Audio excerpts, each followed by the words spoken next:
নানির দুটো মেয়ে ছিল, বিয়ে হয়ে গেছে, হ্যাঁ, ছেলে নাই, এখন নানিকে জাকাত দেওয়া যাবে কিনা? না, নানিকে জাকাত দেওয়া যাবে না, দাদিকেও জাকাত দেওয়া যাবে না। একটা নীতিমালা শুনে নেন কারাকে জাকাত দেওয়া যাবে না। আপনার যারা শিকড়, মূলকে জাকাত দেওয়া যাবে না, আর আপনার শাখাকেও জাকাত দেওয়া যাবে না, সাইডের গুলোকে জাকাত দেওয়া যাবে।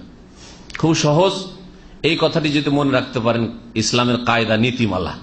মূল হচ্ছে আপনার বাপ আর মা, ঠিক না? বাপ মায়ের মূল দাদা দাদি নানা নানি, ওদেরকে জাকাত দেওয়া। নানা নানির মূল ওদের বাপ মারা। সুতরাং এইরকম যদি ওপর 200-400 বছর কেউ বেঁচে আছে আর আপনার 5 পুরুষ ওপরের, তারপরে তাকে জাকাত দেওয়া যাবে না, ওগুলো আপনার মা বাপ। কোরআনের ভাষায় ওরা হচ্ছে আপনার আবা এবং উম্মাহাত, হ্যাঁ, ফাদার এন্ড মাদার, ওরা জাকাত দেওয়া যাবে না। মূলকেও জাকাত দেওয়া যাবে না। তাহলে দাদি নানি এদেরকে জাকাত দেওয়া, দাদি নানির মাকেও জাকাত দেওয়া, দাদি নানির দাদি নানিকেও জাকাত দেওয়া যাবে না। আর শাখাকে জাকাত দেওয়া যাবে। শাখা হচ্ছে ছেলে মেয়ে, ছেলে মেয়ের ছেলে, হ্যাঁ, নাতি, হ্যাঁ, পোতাপতিন, নাতি নাতিন, হ্যাঁ, নাতি নাতি নাতিনের ছেলে মেয়ে, এগুলো সব শাখা। নিচে যত যাবে কাউকে জাকাত দেওয়া যাবে না। আর বাকি বল হাওয়াসি, আরবি বলে হাওয়াসি মানে টিকে সাইডে আছে, তো সাইডে যারা আছে ওদেরকে জাকাত দেওয়া যাবে। যেমন ভাই সাবালক হয়ে গেছে, ভাই যদি নাবালক থাকে তাহলে আপনার ফরজ, আপনার বাপ চালাতে পারছেন, আপনার ফরজ আছে। কিন্তু এখন সাবালক হয়েছে, স্বয়ং সম্পন্ন, কিন্তু সে সংসার চালাতে পারছে না।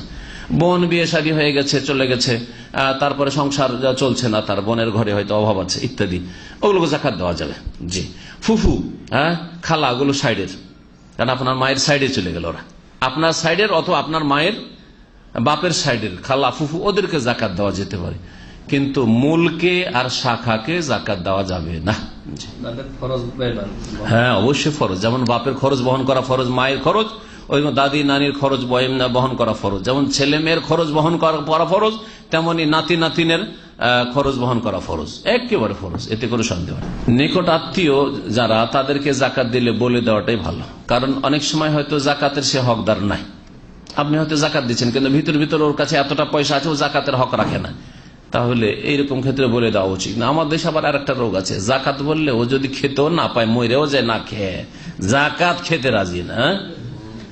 এর বিপরীত আরবরা আবার যতই সুখী হোক না কেন, জাকাত দিল মাফি মুশকিল নাই, আল্লাহ জীব, তাই না?